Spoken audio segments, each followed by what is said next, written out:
Shalom Bapak, Ibu, dan Saudara yang dikasihi Tuhan. Selamat malam. Kembali hari ini kita bertemu kembali untuk bersama-sama kami boleh beribadah, mendengarkan akan firman Tuhan. Biarlah benar-benar kita mau siapkan hati dan pikiran kita sehingga firman Tuhan bukan hanya sekedar lewat, tetapi benar-benar boleh kita dengar, kita terima, dan kita akan lakukan di dalam kehidupan sehari-hari kita. Mari sebelum kita mulai, kita akan masuk di dalam doa terlebih dahulu. Bapa, kami mengucap syukur dan terima kasih. Malam ini kembali Kau beri kesempatan kepada kami untuk mendengarkan firman-Mu. Biar Tuhan Engkau hadir di rumah kami masing-masing dan dimanapun kami berada, Engkau hadir untuk berbicara kepada setiap kami. Kau siapkan hati dan pikiran kami Tuhan, sehingga benar-benar kami mau konsentrasi, kami mau serius untuk mendengarkan firman Tuhan. Dan biar firman Tuhan ini benar-benar akan berbicara kepada setiap pribadi kami. Terpuji nama-Mu Tuhan, kami serahkan waktu-waktu selanjutnya ke dalam tangan-Mu. Roh Kudus, kami berdoa, Engkau ambil alih setiap kami. Dan Engkau sendiri akan bukakan firman Tuhan untuk kami masing-masing. Dalam nama Yesus kami mengucap syukur. Amin. Mari kita akan membuka firman Tuhan yang diambil dari Kejadian pasalnya yang ke-22, mulai ayat yang pertama. Mari kita baca bersama-sama. Kepercayaan Abraham diuji. Setelah semuanya itu Allah mencoba Abraham. Ia berfirman kepadanya, Abraham. Lalu sautnya, ya Tuhan. Firman-Nya, ambillah anakmu yang tunggal itu, yang engkau kasihi, yakni Ishak. Pergilah ke tanah Moria dan persembahkanlah dia di sana sebagai korban bakaran pada salah satu gunung yang akan kukatakan kepadamu. Keesokan harinya pagi-pagi bangunlah Abraham. Ia memasang pelana keledainya dan memanggil 2 orang bujangnya beserta Ishak anaknya. Ia membelah juga kayu untuk korban bakaran itu. Lalu berangkatlah ia dan pergi ke tempat yang dikatakan Allah kepadanya. Ketika pada hari ketiga Abraham melayangkan pandangnya, kelihatanlah kepadanya tempat itu dari jauh. Abraham berkata kepada kedua bujangnya itu, tinggallah kamu di sini dengan keledai ini. Aku beserta anak ini akan pergi ke sana. Kami akan sembahyang. Sesudah itu kami kembali kepadamu. Lalu Abraham mengambil kayu untuk korban bakaran itu dan memikulkannya ke atas bahu Ishak anaknya. Sedang di tangannya dibawanya api dan pisau. Demikianlah keduanya berjalan bersama-sama. Lalu berkatalah Ishak kepada Abraham ayahnya, Bapa. Saut Abraham, ya anakku. Bertanyalah ia, di sini sudah ada api dan kayu, tetapi di manakah anak domba untuk korban bakaran itu? Saut Abraham, Allah yang akan menyediakan anak domba untuk korban bakaran baginya anakku. Demikianlah keduanya berjalan bersama-sama. Sampailah mereka ke tempat yang dikatakan Allah kepadanya. Lalu Abraham mendirikan mezbah di situ. Disusunnyalah kayu, diikatnya Ishak anaknya dan diletakkannya di mezbah itu di atas kayu api. Sesudah itu Abraham mengulurkan tangannya lalu mengambil pisau untuk menyembelih anaknya. Tetapi berserulah malaikat Tuhan dari langit kepadanya, Abraham, Abraham. Sautnya, ya Tuhan. Lalu ia berfirman, jangan bunuh anak itu dan jangan kau apa-apakan dia. Sebab telah ku ketahui sekarang bahwa engkau takut akan Allah dan engkau tidak segan-segan menyerahkan anakmu yang tunggal kepadaku. Lalu Abraham menoleh dan melihat seekor domba jantan di belakangnya, yang tanduknya tersangkut dalam belukar. Abraham mengambil domba itu lalu mengorbankannya sebagai korban bakaran pengganti anaknya. Dan Abraham menamai tempat itu Tuhan menyediakan. Sebab itu sampai sekarang dikatakan orang, di atas gunung Tuhan akan disediakan.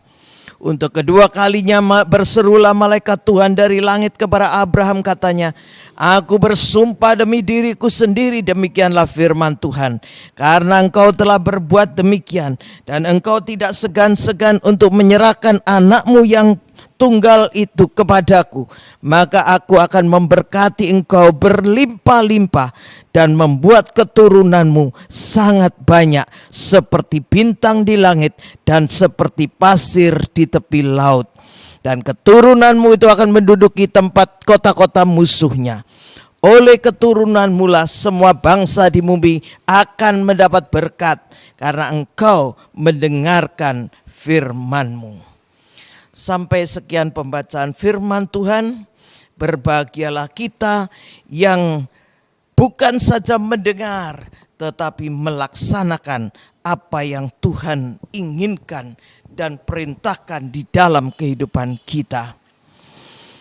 Nah, Bapak Ibu Saudara yang dikasihi Tuhan, di dalam ayat yang pertama itu tadi dikatakan, setelah semuanya itu, yang berarti setelah Ismail dan Hagar diusir dari tempat kediaman atau kemah Abraham itu, harapan Abraham setelah tidak ada Ismail hanyalah tertuju kepada anaknya Ishak, satu-satunya anak yang ada. Bukankah Tuhan sudah berjanji bahwa keturunannya akan sebanyak bintang di langit dan seperti pasir di tepi laut? Saat semuanya tertuju pada Ishak, datanglah firman Tuhan dalam ayat yang pertama tadi. Dikatakan Allah mencoba Abraham. Kalau kita melihat di dalam Yakobus pasalnya yang pertama, ayatnya yang ke-13, di situ dikatakan, apabila seorang dicobai, janganlah ia berkata, pencobaan ini datang dari Allah. Sebab Allah tidak dapat dicobai oleh yang jahat, dan ia sendiri tidak mencobai siapapun. Jadi dikatakan tadi bahwa Allah tidak mencoba. Tetapi ayat 1 tadi dikatakan Allah mencobai Abraham. Nah, perlu kita membedakan antara pencobaan dari iblis dan pencobaan dari Tuhan. Iblis mencobai manusia dengan tujuan supaya manusia jatuh dan melakukan dosa. Misalnya pada waktu iblis itu mencobai Ayub, dia ingin Ayub itu jatuh dalam dosa, menyangkali Tuhan, meninggalkan Tuhan dan tidak percaya pada Tuhan lagi. Itu keinginan iblis. Sedangkan kalau Tuhan itu mencobai Abraham, Tuhan tidak ingin Abraham jatuh ke dalam dosa. Tuhan begitu menghargai Abraham. Tuhan begitu mengasihi Abraham. Tuhan itu ingin memberikan kesempatan kepada Abraham untuk membuktikan bahwa imannya tidak tergoncangkan dalam keadaan sejelek apapun. Jadi dalam mengizinkan pencobaan terjadi dalam hidup kita, Tuhan tidak pernah ingin kita jatuh dalam dosa. Sebaliknya, Tuhan ingin mengangkat kita lebih tinggi lagi. Dia ingin agar iman kita semakin kuat, semakin berakar dan kokoh di dalam Dia. Seperti saat Tuhan izinkan iblis mencobai Ayub. setelah semuanya itu berakhir, Tuhan itu mengangkat Ayub 2 kali lebih banyak berkatnya. Oleh karena itu, kalau kita mengalami pencobaan, jangan kita marah, jangan kita ngomel sama Tuhan. Ingat, generasi pertama daripada bangsa Israel yang keluar dari Mesir menuju melewati padang gurun untuk menuju ke Kanaan. Apa yang terjadi? Mereka ngomel dan ngomel. Setiap ada pencobaan mereka ngomel. Dan akibatnya seluruh generasi pertama dibinasakan Tuhan di padang gurun tersebut. Nah, asalkan kita itu terus bergantung kepada Tuhan saat mengalami pencobaan, kita pasti akan keluar sebagai pemenang. Nah, saat Tuhan memanggil Abraham, apa yang menjadi jawaban daripada Abraham itu? Dia berkata, "Ya Tuhan." Dalam bahasa Ibrani, bahasa aslinya Hineni, yang berarti ini aku hambamu. Apa artinya? Seorang menyebut dirinya seorang hamba. Seorang hamba berbeda dengan seorang asisten rumah tangga atau pembantu atau apapun kita menyebutnya. Seorang asisten rumah tangga masih punya hak. Misalnya, kalau dia itu tidak suka kerja di situ, ini kerjaan gak enak, kerjaan terlalu berat. Dia bilang, aku mau berhenti, aku mau keluar. Aku akan cari kerjaan lain. Dia punya hak untuk itu. Dia punya hak. Tetapi berbeda dengan seorang hamba. Hamba itu tidak punya hak. Hamba itu tidak mungkin akan berkata tidak kalau tuannya menyuruh dia melakukan apapun juga. Enak atau tidak enak, senang atau tidak senang, capek atau tidak capek. Seorang hamba yang disuruh pasti harus melakukan kehendak tuannya.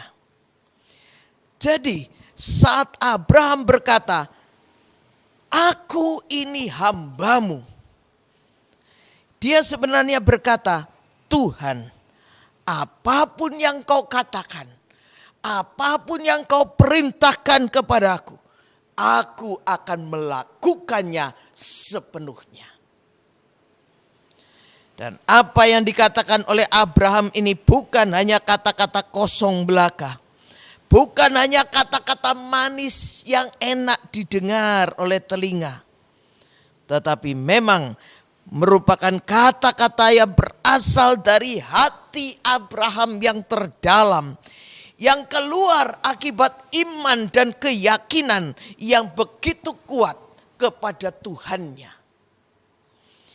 Itu sebabnya saat Tuhan itu berkata di dalam ayatnya yang kedua, di mana Tuhan berfirman, "Ambillah anakmu yang tunggal itu yang engkau kasihi, yakni Ishak. Pergilah ke tanah Moria dan persembahkanlah dia di sana sebagai korban bakaran pada salah satu gunung yang akan kukatakan kepadamu." Abraham tidak pernah protes. Abraham itu tidak ngomel. Abraham tidak ragu-ragu. Dia tidak mikir, Tuhan ini apa salah?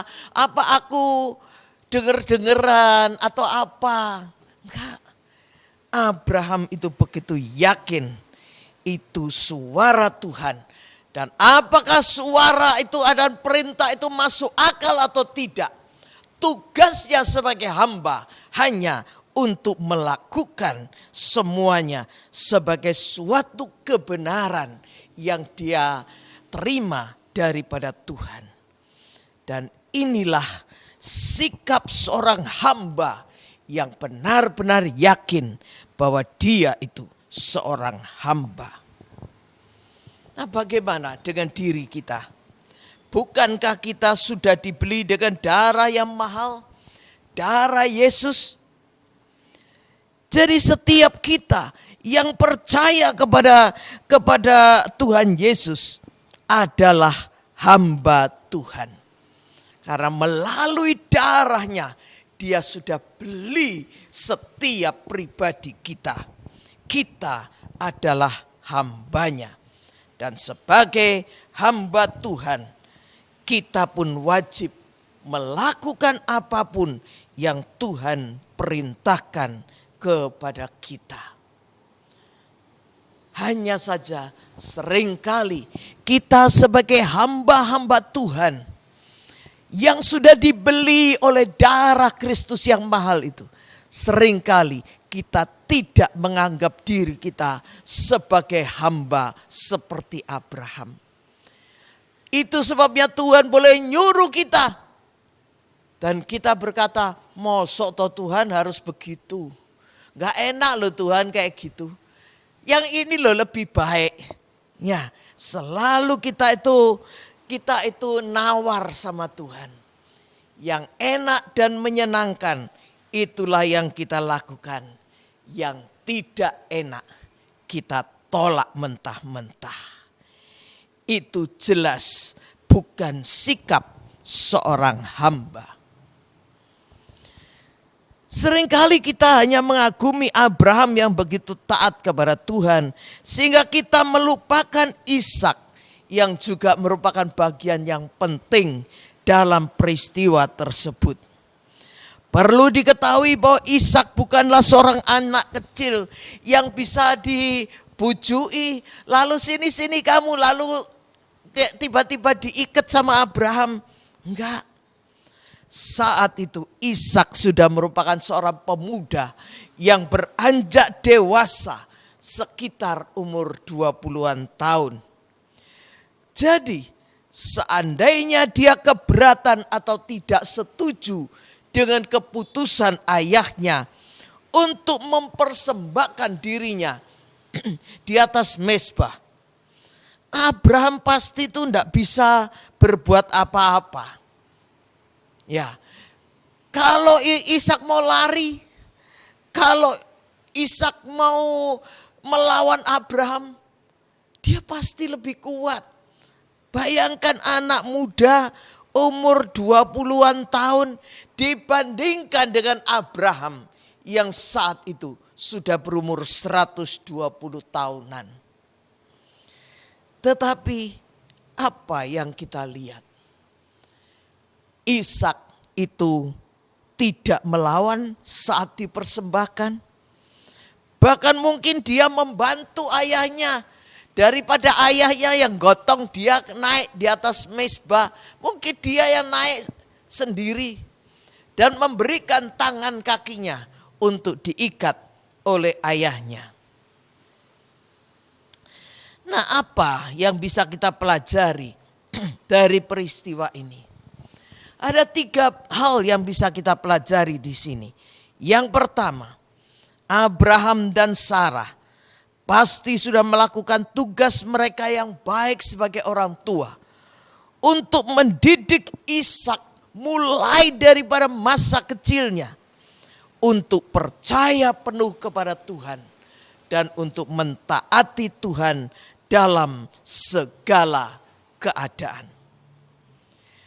Sudahkah kita sebagai orang tua mendidik anak-anak kita untuk benar-benar percaya dan mau taat sepenuhnya kepada Tuhan dalam segala keadaan?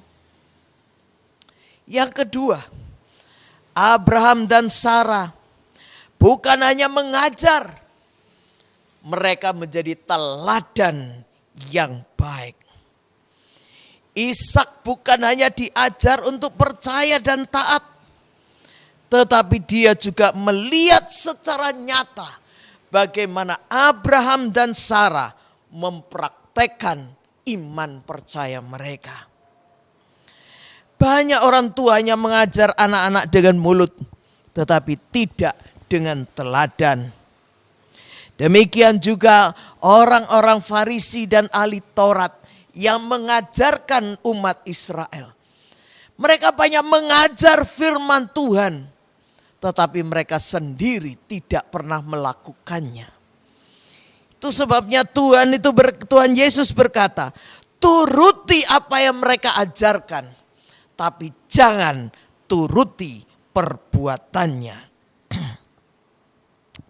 Yang ketiga, kita melihat Abraham yakin bahwa Ishak percaya dan pasti akan mentaati apapun yang Tuhan inginkan daripadanya, sekalipun itu untuk disembelih dan dipersembahkan.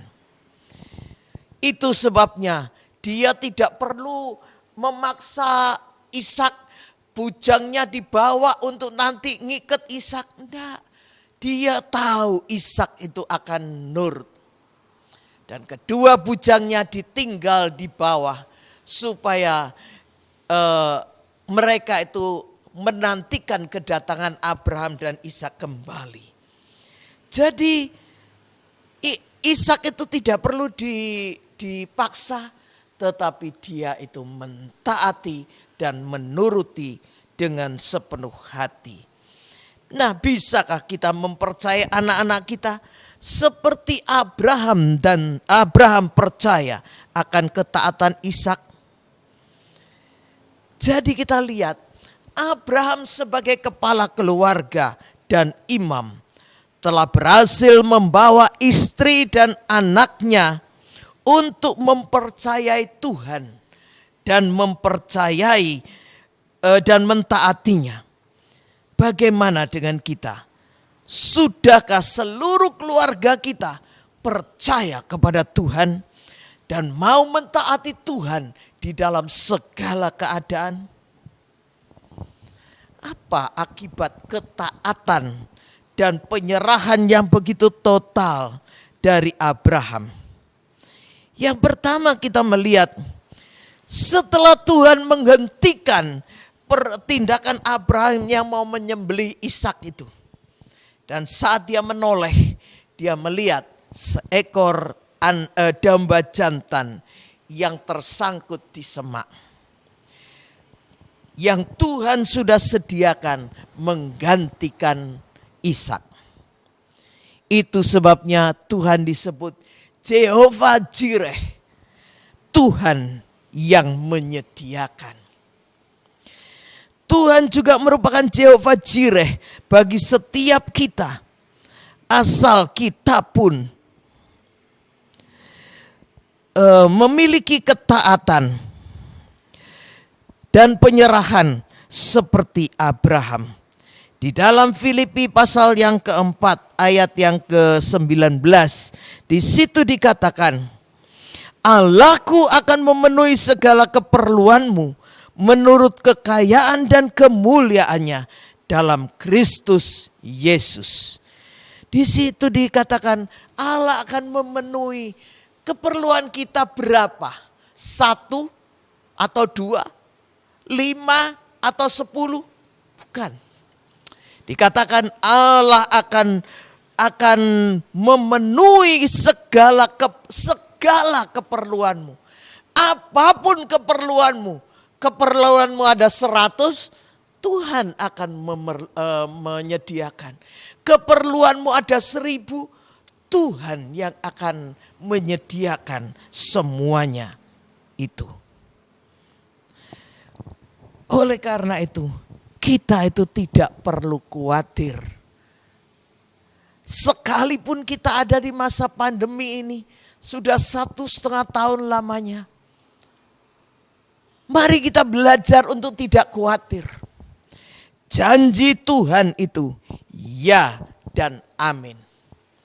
Lakukanlah segala bagianmu dan Tuhan akan melakukan bagiannya juga, yaitu menyediakan segala keperluan kita masing-masing.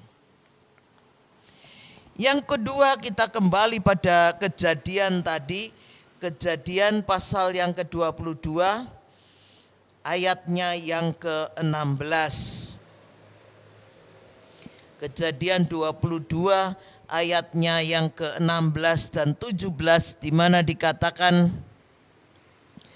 kata Tuhan, aku bersumpah demi diriku sendiri, demikianlah firman Tuhan, karena engkau telah berbuat demikian, dan engkau tidak segan-segan menyerahkan anakmu yang tunggal kepadaku, maka aku akan memberkati engkau berlimpah-limpah, dan membuat keturunanmu sangat banyak, seperti bintang di langit, dan seperti pasir di tepi laut. Dan keturunanmu akan menduduki kota-kota musuhnya. Oleh keturunanmu lah semua bangsa di bumi akan mendapat berkat, karena engkau mendengarkan firman-Ku.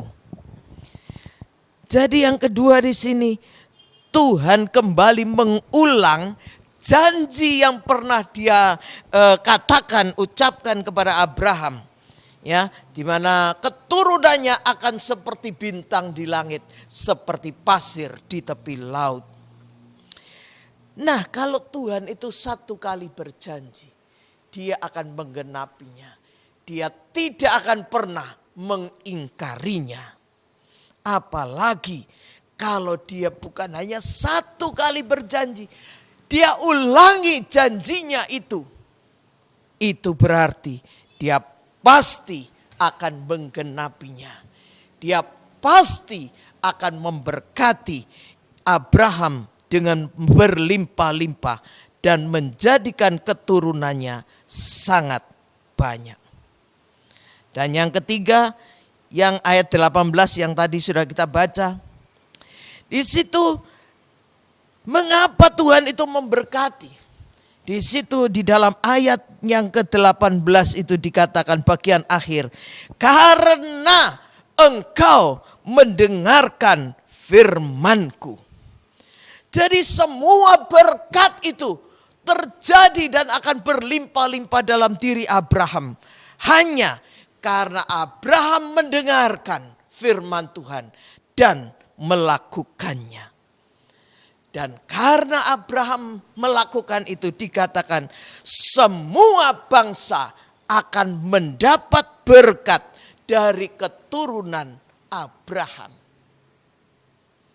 Pernahkah kita berpikir bahwa kita itu mendapat berkat dari keturunan Abraham, dari orang-orang Israel, mengalir berkat ke semua bangsa, dikatakan firman Tuhan. Karena Abraham mentaati firman-Nya. Nah, berkat apa yang sudah bisa kita nikmati dari keturunan Abraham? Banyak penemuan-penemuan yang sudah ditemukan oleh orang-orang Israel yang saat-saat ini sudah menjadi berkat untuk seluruh dunia. Misalnya dalam hal pertanian, dalam hal sains, dalam hal fisika, dalam hal kimia, teknologi, dan sebagainya. Tahukah kita bisa pada zaman ini memakai komputer, gadget, dan sebagainya. Karena apa? Karena keturunan Abraham, yaitu orang Israel. Mereka itulah penemunya. Juga kita melihat tanah di Israel itu sebagian besar itu merupakan tanah padang gurun. Tetapi apa yang terjadi? Karena teknologi yang mereka pakai yang dahsyat itu, padang gurun diubahkan oleh mereka menjadi kebun sayur-sayuran dan buah-buahan. Sedemikian besar hasil daripada pertanian mereka sampai mereka ekspor kemana-mana. Menjadi berkat bagi seluruh dunia. Bahkan ada satu negara di Afrika, saya lupa negara apa, yang meminta pertolongan di Israel.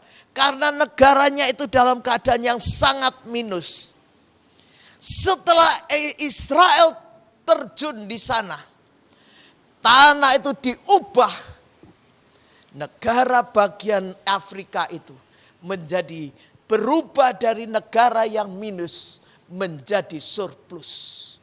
Luar biasa, menjadi berkat bagi seluruh dunia. Karena apa? Karena satu orang yang bernama Abraham mau mendengar, mau menyangkal diri, dan menyerahkan hidupnya untuk melakukan kehendak Tuhan. Bapak, Ibu, Saudara yang dikasihi Tuhan, biarlah teladan Abraham ini kita mau ikuti. Kita mau belajar seperti Abraham, mendengar, menyangkal diri, menuruti apa yang Tuhan mau. Maka kita pun akan menjadi berkat bagi banyak orang yang ada di sekitar kita.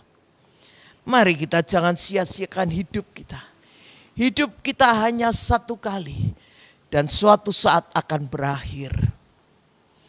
Tuhan berkata ada 12 jam siang, ada 12 jam malam. Kalau sekarang masih siang, mari kita pakai waktu kita. Kita pakai untuk melakukan apa yang Tuhan mau.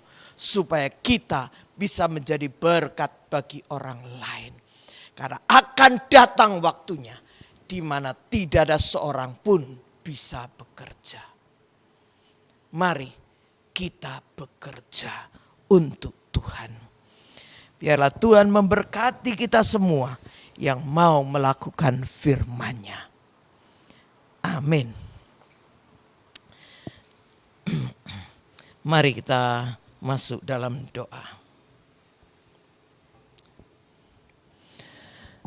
Bapa, firman-Mu sudah disampaikan Tuhan. Engkau kuduskan, Engkau berkati firman-Mu. Engkau berbicara terus di dalam hati anak-anak-Mu. Firman-Mu biar terus berkumandang di dalam pikiran kami, di dalam hati kami masing-masing Tuhan. Sampai kami mau menjadi pelaku-pelaku firman-Mu. Seperti Abraham juga. Berikan kuasa-Mu oleh Roh-Mu yang kudus. Sehingga kami akan mampu melakukan firman-Mu di dalam kehidupan kami. Meteraikan firman-Mu di dalam hati kami masing-masing. Dan kami boleh melakukannya dari hari ke hari. Kami boleh menjadi berkat bagi banyak orang yang ada di sekeliling kami. Ada di mana-mana. Dan jadikan juga Tuhan negara kami ini, bangsa kami ini menjadi bangsa yang bisa memberkati bangsa-bangsa yang lain. Terima kasih Bapa, terima kasih. Hamba-Mu berhenti berbicara, tapi Roh Kudus kami yakin Engkau tidak akan berhenti. Berbicara terus kepada kami Tuhan. Berbicara terus kepada kami. Sampai kami boleh menjadi pelaku-pelaku firman-Mu. Kami titipkan akan gereja kami Tuhan. Yang sampai saat ini masih online. Biarlah Engkau sendiri ya Bapa yang menjaga akan setiap jemaat kami. Iman percaya mereka. Engkau berbicara kepada mereka melalui setiap firman yang mereka dengar. Sehingga walaupun ada di rumah, iman kami tidak surut. Tapi iman kami boleh semakin berkembang, bertumbuh, dan berbuah dengan lebat. Terima kasih Bapa, terima kasih. Kami mau serahkan Tuhan negara dan bangsa kami ini. Pemerintahan yang sudah berusaha dengan demikian baiknya, tetapi di mana masih terus ada pertentangan-pertentangan, jegalan dan jegalan terhadap pemerintah kami. Tuhan, Engkau tolong Tuhan. Engkau luruskan jalan dari pemerintahan ini. Engkau hadang setiap musuh-musuhnya. Sehingga Tuhan, apa yang kau rencanakan untuk bangsa dan negara ini akan bisa terwujud melalui pemerintahan yang sekarang ini. Terima kasih Bapa, terima kasih. Kami serahkan diri kami masing-masing, setiap anak-anak-Mu yang sudah mendengar dan akan mendengar, ke dalam tangan kasih dan berkat-Mu. Terpuji nama-Mu. Dalam nama Yesus kami mengucap syukur. Haleluya. Amin.